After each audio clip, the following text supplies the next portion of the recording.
Sebelumnya, Assalamualaikum warahmatullahi wabarakatuh. Saya Abdul Rahman Setiawan dengan NIM 161211128. Saya ingin mengerjakan tugas. Video ini dibuat untuk memenuhi tugas UTS Meteorologi Studi Islam. Jadi soal yang pertama yaitu Allah Ta'ala menciptakan langit dan bumi selama 6 hari. Tuduhannya adalah adanya kesamaan dalam narasi penciptaan langit dan bumi selama 6 hari dalam Al-Quran dan Taurat.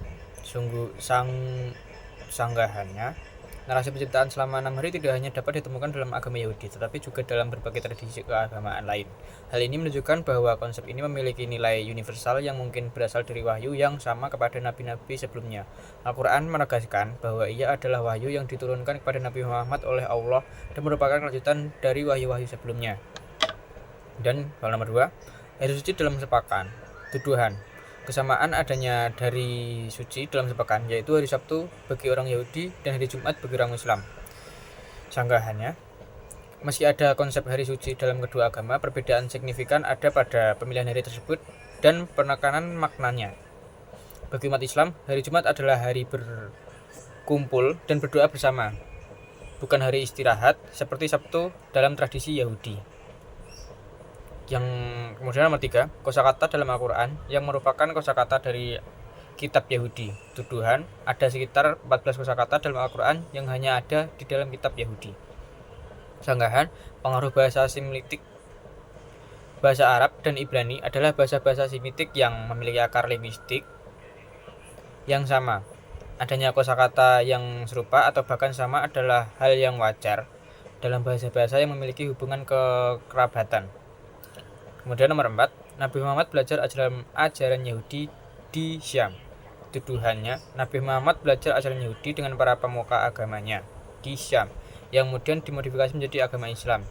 Sanggahan, sejarah kehidupan Nabi Muhammad, ada bukti historis yang kuat bahwa Nabi Muhammad adalah seorang ummi atau tidak bisa membaca dan menulis, dan tidak pernah mendapatkan pendidikan formal dalam agama Yahudi atau agama lainnya. Perjalanan ke Syam yang disebutkan lebih berfokus pada aktivitas dagang dan tidak ada bukti yang menunjukkan bahwa beliau belajar agama Yahudi secara mendalam. Bukti konkret pendukung keaslian Islam. Konsistensi pesan wahyu. Al-Quran sering menyebutkan nabi-nabi sebelumnya dan wahyu yang mereka terima, menunjukkan bahwa Islam adalah bagian dari tradisi wahyu monoteistik yang sama, bukan tiruan. Keunikan ajaran Islam memiliki ajaran-ajaran unik yang tidak ditemukan dalam agama-agama lain. Konsep tauhid yang sangat ketat, hukum syariah, dan ajaran etika dan moral yang komprehensif. Miracle Al-Quran. Banyak umat Islam dan beberapa ilmuwan mengakui mukjizat linguistik dan literer Al-Quran yang tidak mungkin ditiru oleh manusia biasa, termasuk oleh Nabi Muhammad sendiri. Kesimpulannya, tuduhan bahwa Islam adalah ciplakan dari agama Yahudi dapat dijawab dengan menunjukkan kesamaan sebagai bagian dari tradisi wahyu monoteistik yang sama, bukan hasil tiruan. Selain itu,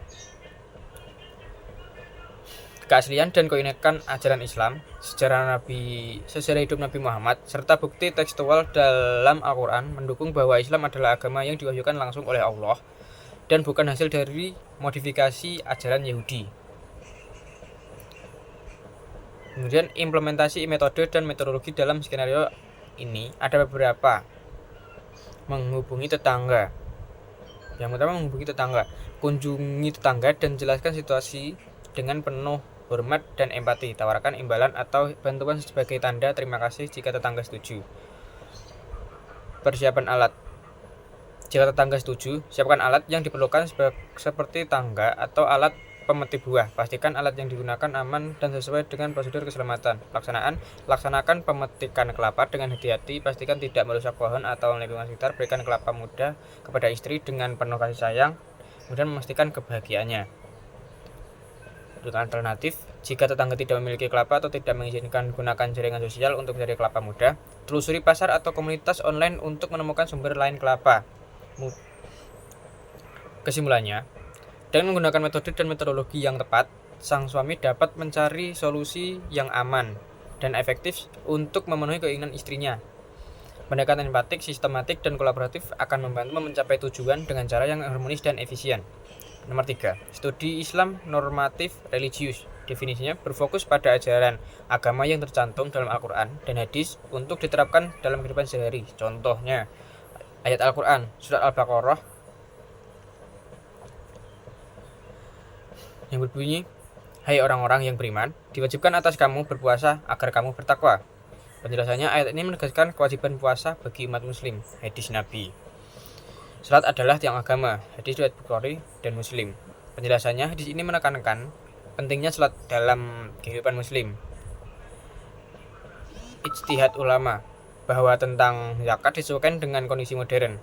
Penjelasannya, ulama menggunakan ijtihad untuk menentukan nasib dan perhitungan zakat. Studi Islam empiris historis. Definisinya, analisis sejarah dan budaya umat Islam menggunakan metode ilmiah untuk memahami perkembangan Islam dalam konteks nyata. Contohnya, ayat Al-Quran, surat Al-Hujurat. Kami menciptakan kamu berbangsa-bangsa supaya kamu saling mengenal. Penjelasannya meneliti bahwa bagaimana konsep keberagaman diterapkan dalam masyarakat Islam. Hadis Nabi. Hadis tentang hijrah. Tidak ada hijrah setelah Fathu Mekah. Penjelasannya meneliti dampak hijrah Nabi Muhammad terhadap komunitas muslim sejarah Islam. Penelitian tentang penyebaran Islam di Nusantara. Penjelasan melihat proses masuknya Islam ke Indonesia melalui perdagangan dan interaksi budaya. Normatif religius menekankan pentingnya mengikuti ajaran Al-Quran dan hadis. Empiris historis memberikan konteks sejarah dan sosial untuk memahami bagaimana ajaran diterapkan. Kesimpulannya, menggabungkan kedua pendekatan ini memberikan pemahaman yang lebih lengkap tentang Islam, baik dari segi ajaran maupun penerapannya dalam sejarah dan masyarakat. Mungkin itu saja dari saya. Sekian, wassalamualaikum warahmatullahi wabarakatuh.